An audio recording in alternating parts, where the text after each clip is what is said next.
Bharatiya Janata party એ સત્તાને સર્વસ્વ માને છે। તમે જોશો કે આજે સત્તા મેળવવા માટે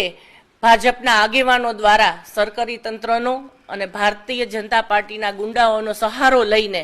હરીફ પાર્ટીઓના ઉમેદવારોને લલચાવી, ફોસલાવી, ધમકાવી અને ચૂંટણીના જે ફોર્મ છે એ પરત ખેંચાવવા માટે દબાણ કરવામાં આવી રહ્યું છે। ત્યારે લોકશાહીને બચાવવા માટે થઈ અને અમારા જે નવા અને જે ઉમેદવારો છે એને જ્યારે ધમકીના આવી રીતના ફોર્મ મળ્યા, ધમકી માટેના ફોન આવ્યા હતા, તેથી અમારા શહેર પ્રમુખશ્રીએ આ માટે થઈ અને એક